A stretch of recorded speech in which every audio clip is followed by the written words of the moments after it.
સંદેશ ન્યૂઝમાં આપનું સ્વાગત છે। નેશનલ હાઈવે નંબર 48 પર નડિયાદ અને આણંદ વચ્ચે આવેલ ભૂમેલ રેલવે બ્રિજ પર કન્ટેનર અને ટ્રક વચ્ચે ગંભીર અકસ્માત સર્જાયો। નેશનલ હાઈવે નંબર 48 પર અકસ્માતની ઘટના બની। નડિયાદ આણંદ વચ્ચે આવેલ ભૂમેલ રેલવે બ્રિજ પર કન્ટેનર અને ટ્રક વચ્ચે અકસ્માત સર્જાયો। અકસ્માતમાં એક વ્યક્તિનું ઘટના સ્થળે જ મોત નીપજ્યું, જ્યારે અન્ય એક વ્યક્તિ ઈજાગ્રસ્ત થયા છે। આણંદ તરફ જઈ રહેલ ટ્રક ડિવાઈડર સુધી રોંગ સાઈડે આવી જતા સામેથી આવી રહેલ કન્ટેનર સાથે અથડાતા અકસ્માત સર્જાયો। રેલવે અકસ્માત થતા ટ્રક ડ્રાઈવર ટ્રકની કેબિનમાં ફસાયો। અકસ્માતની જાણ થતાં નડિયાદ ફાયર બ્રિગેડની ટીમ રેસ્ક્યુ ટેન્ડર સાથે ઘટના સ્થળે પહોંચી ટ્રકમાં ફસાઈ ગયેલ ડ્રાઈવરને બહાર કાઢવા માટે નડિયાદ ફાયર બ્રિગેડની ટીમ દ્વારા રેસ્ક્યુ ઓપરેશન હાથ ધરવામાં આવ્યું। સ્પાઈડર અને કટરની મદદ દ્વારા નડિયાદ ફાયર બ્રિગેડની ટીમે 30 મિનિટની જહેમત બાદ ટ્રક ડ્રાઈવરના મૃતદેહને બહાર કાઢ્યો હતો। અકસ્માતની જાણ થતાં હાઈવે પેટ્રોલિંગની ટીમ 108 એમ્બ્યુલન્સ અને સ્થાનિક પોલીસ ઘટના સ્થળે પહોંચી આવી હતી। રેલવે બ્રિજ પર અકસ્માત થતાં સ્થાનિક પોલીસ દ્વારા વડોદરાથી અમદાવાદ જતા હાઈવે પરનો ટ્રાફિકને 1 કલાક સુધી રોકવામાં આવ્યો હતો। संजय भाईदास अहिरे। संजय भाईदास अहिरे। कहाँ के रहने वाले हो? हम वालखेड़ा गांव, तालुका सिंदखेड़ा, जिला धुड़ी। आप कहाँ से कहाँ जा रहे थे? मैं पूना से गांधीनगर जा रहा था।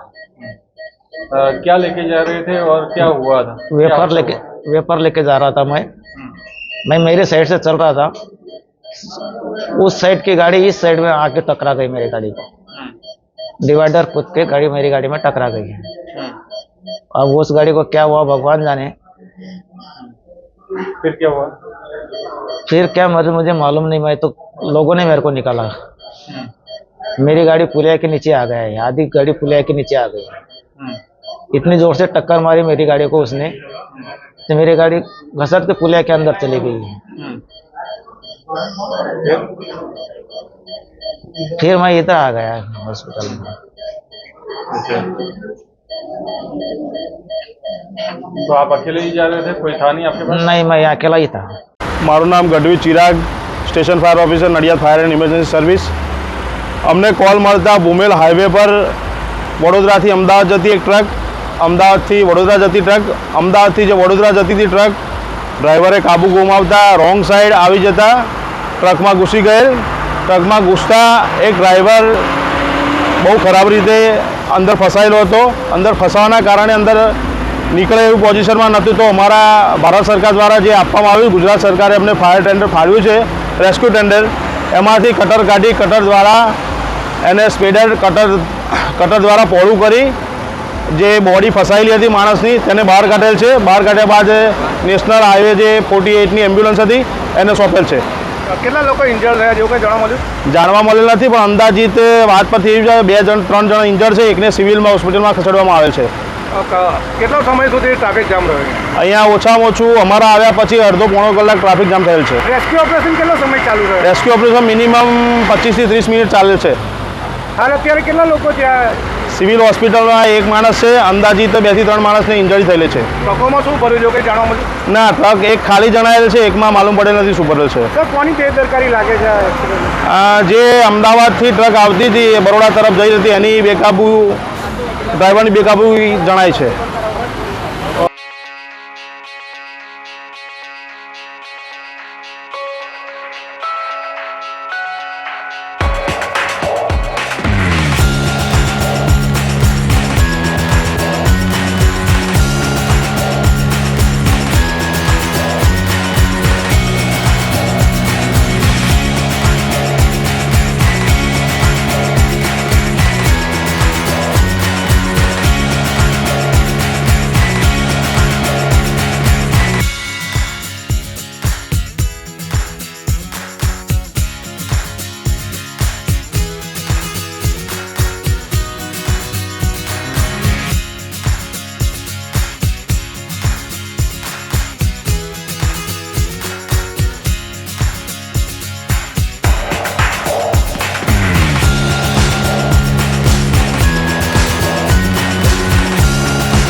સંદેશ ન્યૂઝની તમામ લેટેસ્ટ અપડેટ્સ માટે ચેનલને હમણાં જ લાઇક, શેર અને સબસ્ક્રાઇબ કરો.